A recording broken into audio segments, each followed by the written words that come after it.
Rwigyema Ibrahim Kasinga nate nkwaniriza mu kitundu kino. Ebbanga lyonna abantu abattibwa mu lutalo olwaleeta gavumenti eno mu buyinza baateekebwa ku gavumenti ezaaliko.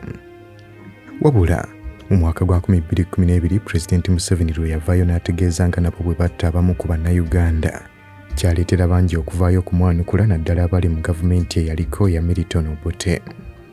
Pulezidenti Museveni ono bwe yali ku mukolo gw'okujaguza amazaalibwa ag'omulundi ogw'ekikumi agamuze Yatta Nansi olutimbirayo taata wa Chris Lwakasiisa yaweerezaako mu gavumenti ya UPC nga minisita omubeezi ow'ebyokwerinda wakati w'1981 n'1985.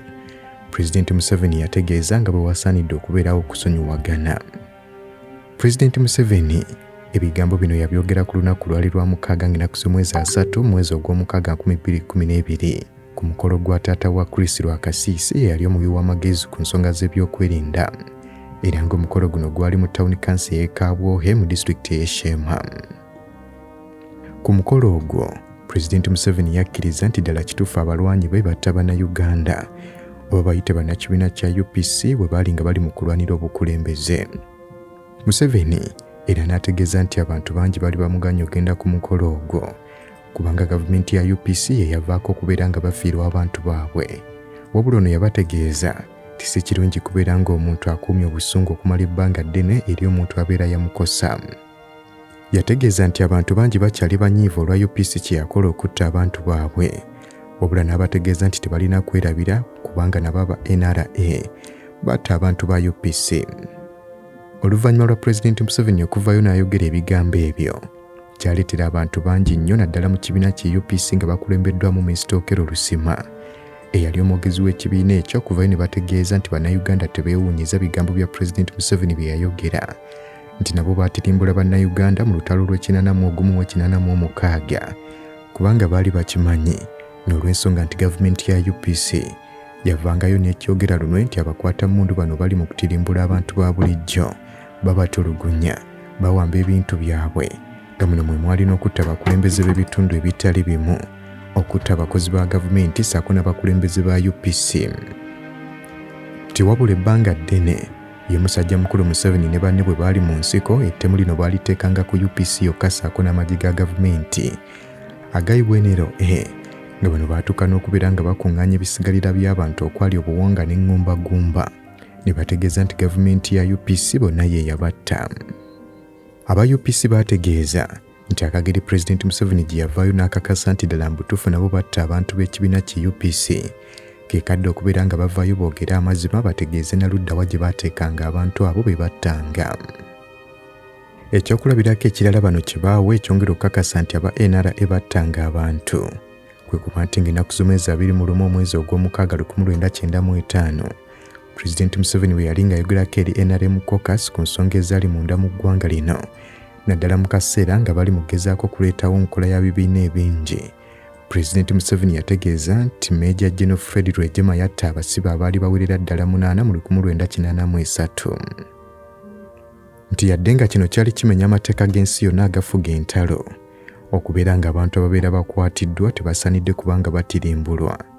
Tiwabula bano bwe baali bavudde mu nsiko akakiiko akaateekebwawo okubeera nga katunuulira eddembe ly'obuntu eryatyoboolebwa. Tewali muntu n'omu yali mu nsiko yavaayo okubeera ng'ayogera ku nsonga eyo.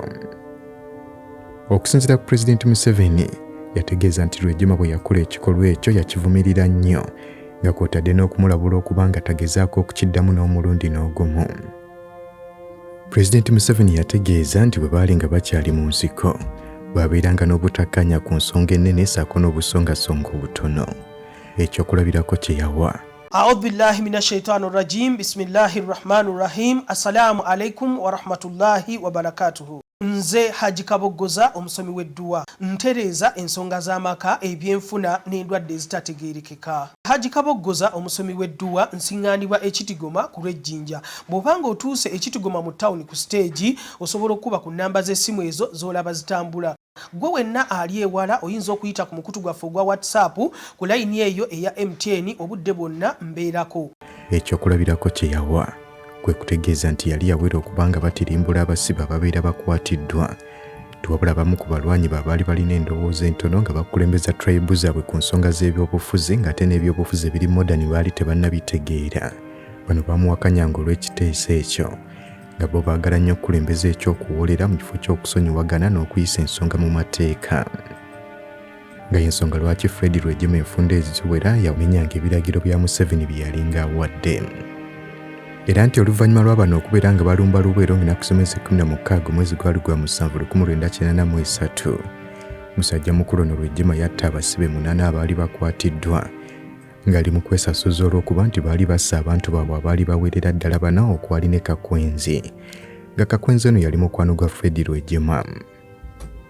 Museveni yategeeza nti ebiseera ebimu abaakulanga nsibye ezifaanana bwe zityo tebababonerezanga nnyo, weewaawo ng'ebiseera ebimu baabeeranga balina okukikola. Era nti ku mulundi guno Rwigyema lwe yagaana okubeera ng'ateeka mu nkola ebiragiro by'omukulu, ekikolwa kye yakola akivumirira nnyo era ne bamukuutira okuba nga takiddamu. N'olwekyo aba UPC baagamba olw'ensonga ng'eyo Museveni okuvaayo n'akoola okusonyiwagana kubeera kweyagaliza ye mwennyini. Nti weewaawo musajja mukulu ono Museveni yasonyiwa Lwakasiisi mwaka gwa 2009 kubanga tateekebwa kalabba. Alina okubeera ng'ajjukira nti ate abalala bo yabateeka kalabba okugeza nga Hajji Musa Ssebirumbye yali chairman wa UPC mu kitundu eky'Eruweero. Nti era Pulezidenti Museveni alina okukijjukira nti yo gavumenti ya UPC yali tekkiririza mu kuteeka abantu ku kalabba yadde n'omulundi n'ogumu. Nga n'olwekyo bw'aba ayagala wabeerewo okusonyiwagana, ensonga ziba zirina okuddirayo ddala emabega okutunuulira abantu abajja nga battibwa, ensonga lwaki baabata naludda wa gye baabateeka, olwo nga bwe banaamala okwogera amazima walyoke wabeerewo okusonyiwagana ku njuyi zombi.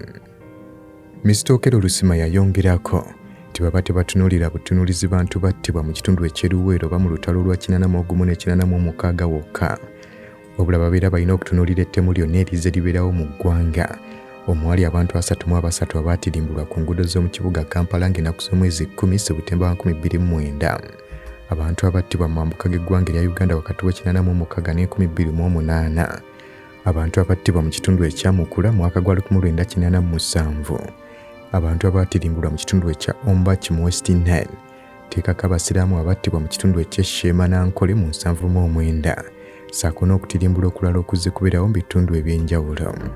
Ng'ensonga ezo bwe zinaaba zimaze okubeera nga zittaanyizibwako ne bavaayo ne bazoogerako mbulambula okufu, olwo nga lwe wajja okubeerawo okusonyiwagana okw'enkomeredde.